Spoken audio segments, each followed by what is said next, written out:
Hello everyone, this is BudgetCool, and you're currently watching my tutorial video on how to draw backgrounds. This is the fourth and final video in the tutorial series that I'm making. It is, yeah, I don't know. I wasn't planning on drawing and talking at the same time right now, but it's, yeah, I'm doing a little sketch right now, and this will be a general picture of what it'll look like later, or what I'm building it up to look like. Oh, sorry, I'm not supposed to be fading away already in my talking, because this isn't supposed to be taking so much brain power, but it is.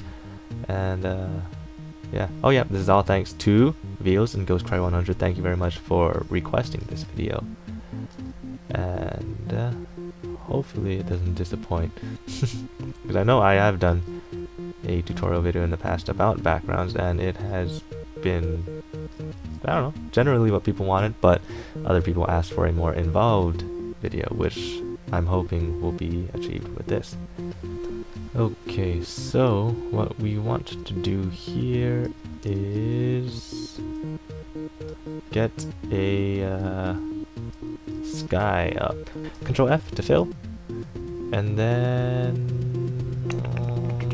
go take a lighter blue, make a new layer, airbrush all the way there, make sure that's on that setting, and now take the rectangular select from the middle of that splotch, make that.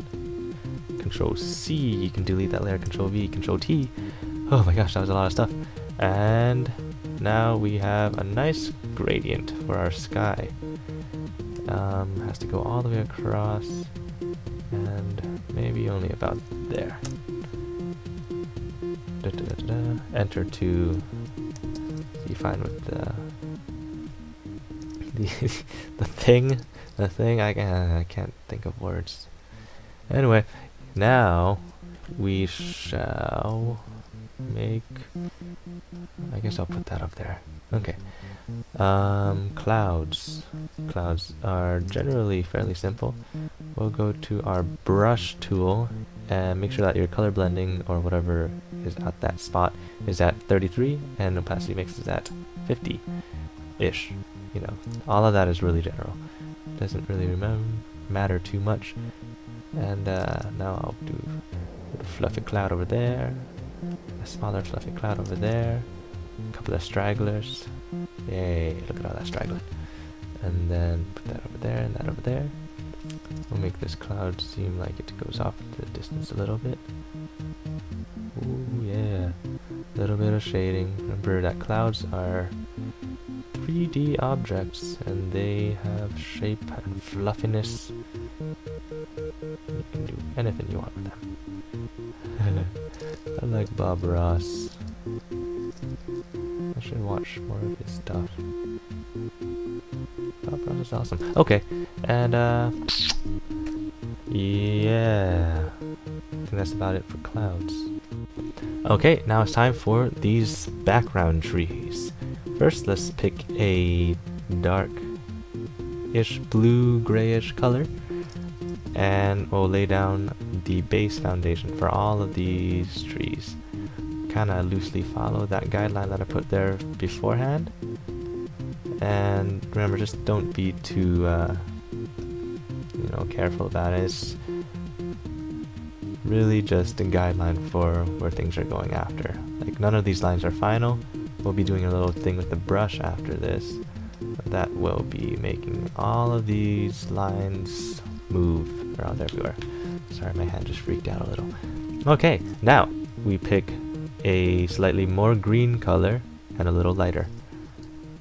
And with the pen tool again, sorry, did I mention that before? I don't think I did.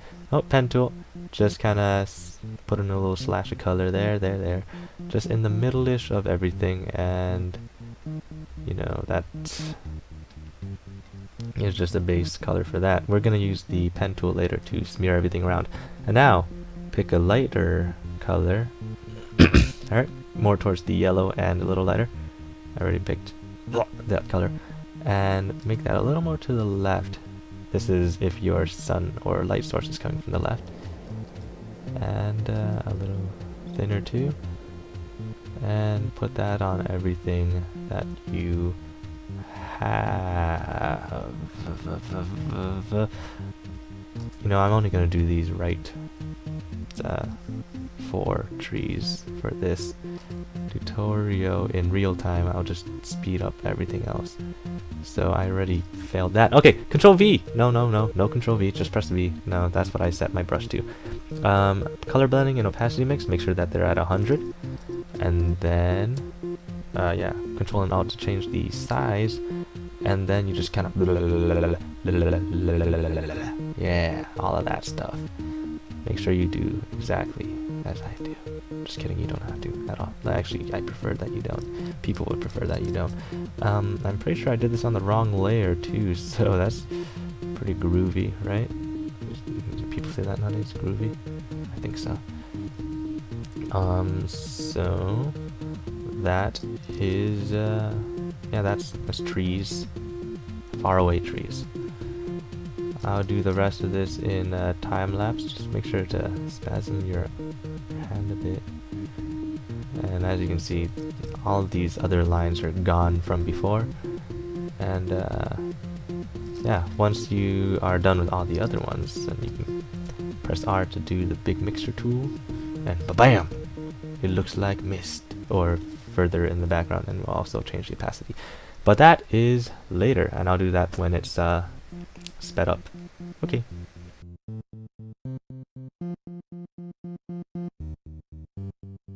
And we're back. Okay, time for grass.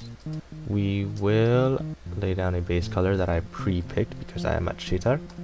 And then we shall put this over here. Oh my gosh, I'm sorry. Okay, we will put down our base colors for grass. Yay, finally make it look like she's not standing on the water. Yes, no, she's still standing on water. I don't know what I'm saying. And now we will pick a dark color and a light color. As you can see, bump, bump, bump. I picked the wrong one. Anyway, yeah. Just like what we did with the trees, we will lay down little base colors, little base shadows, I guess. Kind of like you would do with cell shading, but with the intent of moving things down later. Moving things around, because we will be using the brush tool as we did with these trees. I'll leave this little island over here alone for now, because I don't have enough time in one video for that. So that will be sped up in all likelihood. Not in all likelihood, definitely. So yeah, we have the brush tool at 100% and 100%, and we will spread this color wherever we want it to go. And yeah, that is what you do with really simple grass, which is all I'll be covering because I don't have enough time or skills to do really complicated grass, because, you know, long uploads. I know, we all have ADD. Attention is a hard thing to come by this time. Attention span. And yeah, that's about it for that. Now we will put the color blending to 30ish, opacity mix to 50ish, and we will make little things, just kind of to suggest a more shrubbery weedage. Just stray strands, that's fun to say, stray strands.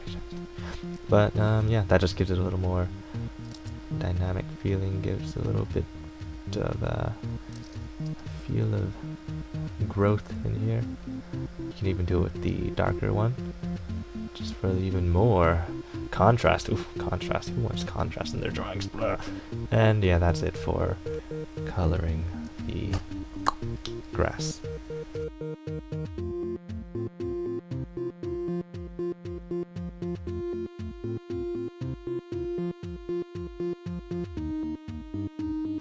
Okay, so now it's time for the big tree.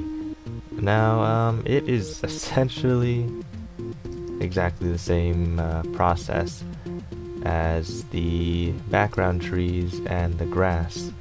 So after I get these base colors down, I'll just speed it up until it gets to the part that's different. But in the meantime, I guess you're stuck with me talking. Just grasping for words, something to talk about. As always, I cheated. I have my color palette already picked out. Make sure that you put in a good amount of effort into finding which colors you want things to be, because that really makes a lot of the drawing.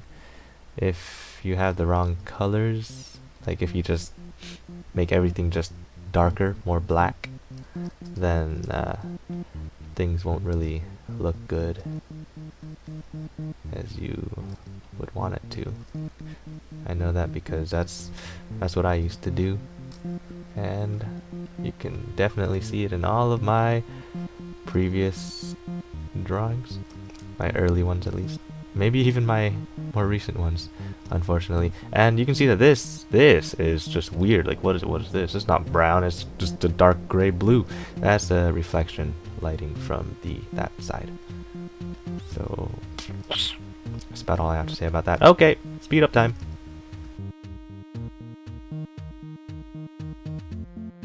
And here's the only different part about the tree, which is, yay, holes. Holes everywhere has holes, because, you know, it would look a bit weird if the tree had, I don't know, just completely full.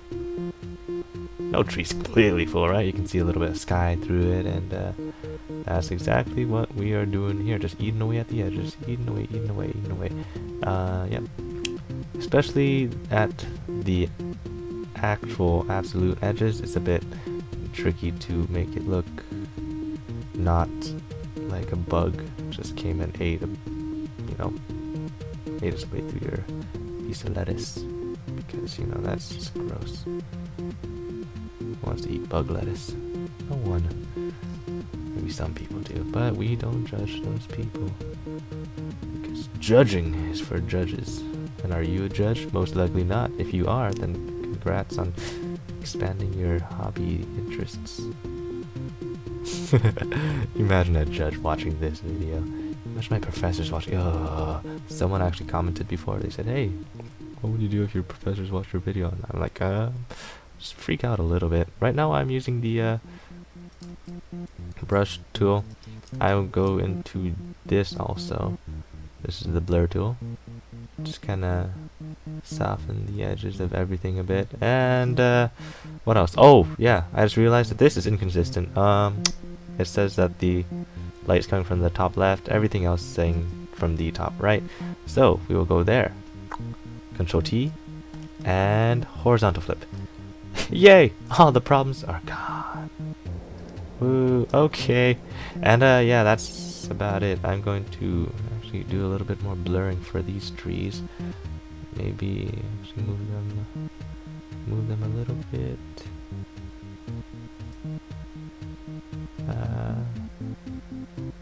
Yeah, that's about it. Okay. And yeah, I'll just do a couple more quick things at the very end while I'm sped up. But other than that, that's my background tutorial video. Tell me what you think in the comments below if you want. You don't have to be nice, but I prefer it. I'm shallow. Not shallow. Yeah, shallow, but I'm fragile. Fragile. Sorry, I'm really tired. Anyway, this is Budget Cool. Thanks for watching. If you have any comments or questions, leave them in the section below, and I'll get back to them almost immediately. Woo! Okay. Thanks for watching. Take care. Bye.